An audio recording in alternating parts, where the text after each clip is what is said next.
In Surah 33, verse 21 of the Quran, Allah declares, "You have indeed in the Apostle of Allah a beautiful pattern of conduct for anyone whose hope is in Allah and the final day and who engages much in the praise of Allah."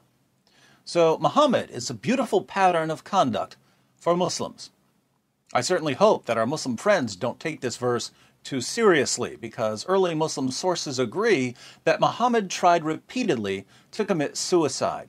He tried to kill himself so many times that we could fairly call him the Prophet of Suicide or the Suicidal Messenger. Sounds like the name of a punk band. Now, there are various reasons people decide to kill themselves. Some people have psychological problems that give them an urge to kill themselves. Others don't have any mental health issues, but so many bad things happen that they don't see any point in living. Still others have more nefarious reasons. My girlfriend left me, so I'll teach her a lesson and kill myself. With regard to Muhammad, the questions we need to ask are: 1. Why did Muhammad try repeatedly to kill himself? And 2. What do his suicide attempts tell us about his psychological state? Let's read some Muslim sources on Muhammad's ongoing battle with suicide. In the history of Al-Tabari, we learn that Muhammad was suicidal before the first verses of the Quran were revealed to him. During one of his annual pagan religious retreats, a spirit appeared to him and said, "Muhammad, you are the messenger of God." Muhammad then ran home to his wife Khadijah and begged her to cover him. He was so terrified that he contemplated suicide. We read in Al-Tabari, volume 6, page 68, "He, Muhammad, said, 'I had been thinking of hurling myself down from a mountain crag. But he appeared to me, as I was thinking about this, and said, Muhammad, I am Gabriel, and you are the messenger of God. Then he said, recite. I said, what shall I recite? He took me and pressed me 3 times tightly until I was nearly stifled and was utterly exhausted. Then he said, recite in the name of your Lord who created. And I recited it. Then I went to Khadijah and said, I have been in fear for my life." Notice that Muhammad was already suicidal when Gabriel started revealing the Quran to him. Gabriel had appeared to Muhammad, terrifying him and causing him to think about killing himself, and only then did Gabriel give him the opening verses of Surah 96. But Muhammad was also suicidal after Gabriel began revealing the Quran. According to Ibn Ishaq's Sirat Rasulullah, our earliest detailed biographical record on the life of Muhammad, page 106, Muhammad wanted to kill himself even after the revelation started, because he believed that he was possessed by an evil spirit. Muhammad was having a nightmare about a spirit physically attacking him and forcing him to recite verses of the Quran. When he finally agreed to recite the verses, the spirit that attacked him said, "Read in the name of thy Lord who created man of blood coagulated. Read, thy Lord is the most beneficent, who taught by the pen, taught that which they knew not unto men." Muhammad narrates, "So I read it, and he departed from me. And I awoke from my sleep, and it was as though these words were written on my heart. Now none of God's creatures was more hateful to me than an ecstatic poet or a man possessed. I could not even look at them. I thought, woe is me, poet or possessed. Never shall Quraysh," that's Muhammad's tribe, "say this of me. I will go to the top of the mountain and throw myself down, that I may kill myself and gain rest.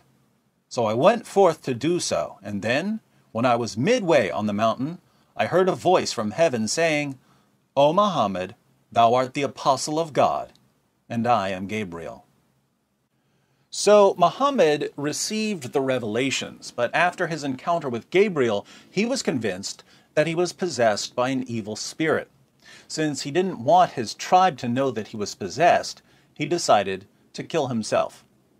But Gabriel stopped him. Gabriel had his work cut out for him, however, because Muhammad had a habit of trying to jump off a cliff whenever he was feeling bad. When Muhammad's wife Khadijah saw that her husband was suicidal, she and her cousin Waraqah talked to him and convinced him that he wasn't possessed. He was a prophet of Allah. But Waraka soon died and the revelations suddenly stopped. Guess who decided to kill himself? Let's find out in Sahih al-Bukhari, number 6982.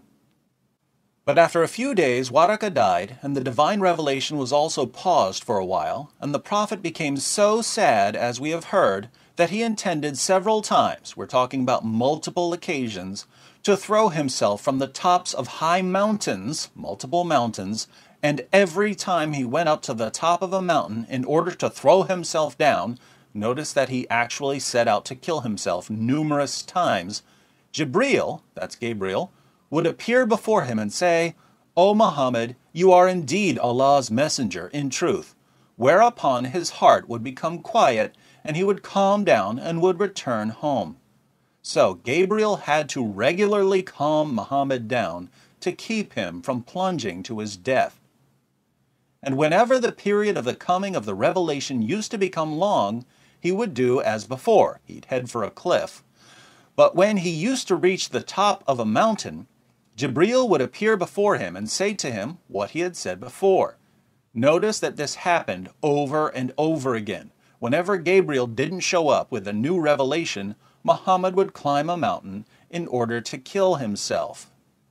What can we learn about Muhammad from these passages? Well, when Gabriel spoke to him for the first time, he became suicidal out of fear.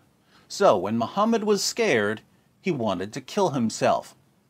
After Gabriel roughed him up in his dream and he woke up with verses of the Quran in his head, Muhammad tried to jump off a cliff because he thought that he was demon-possessed, and he didn't want his tribe to make fun of him. So Muhammad would rather die than hear people calling him names. Later, when Muhammad was convinced that he was a prophet and Gabriel would ignore him for a while, Muhammad would again try to kill himself because he thought that Gabriel had rejected him. So Gabriel would have to show up and talk Muhammad away from the edge of the cliff. Muhammad, it seems, was a very needy man with a very fragile psyche. Not surprisingly, the revelations he received had to constantly remind him and his critics that he wasn't insane. Surah 7, verse 184 of the Quran. Do they not reflect? There is no madness in their companion, Muhammad. He is but a plain warner. Surah 23, verse 70. Or do they say he is possessed? Nay, he has brought them the truth, but most of them hate the truth. Surah 34, verse 46. Say, O Muhammad, I do admonish you on one point, that you stand up for Allah, in pairs or singly, and reflect within yourselves. Your companion, Muhammad, is not possessed. He is no less than a warner to you, in face of a terrible penalty. Surah 37, verses 35 to 36. For they, when they were told that there is no God except Allah, would puff themselves up with pride and say, What?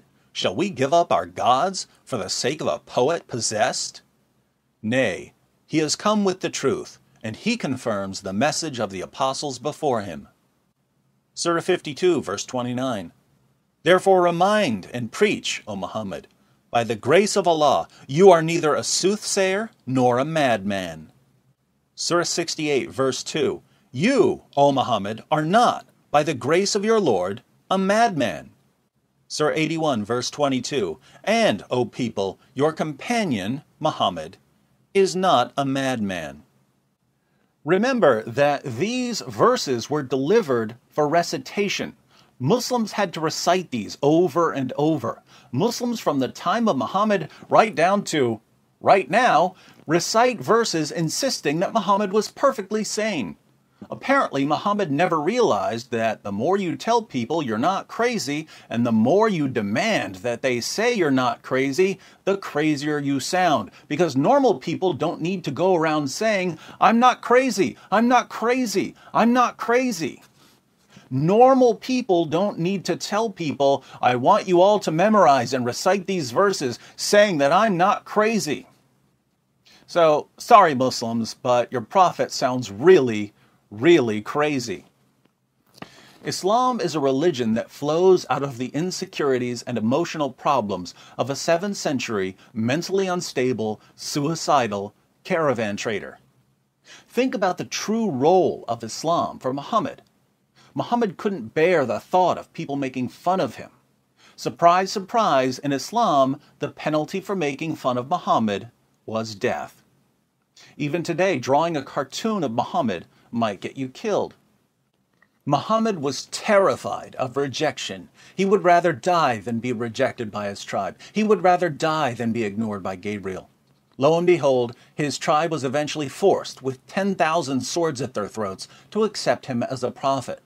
Leaving Islam was a death penalty. You couldn't reject Muhammad if you wanted to. And Muhammad became, in Islam, the most important human being in all of history, someone Gabriel could never ignore.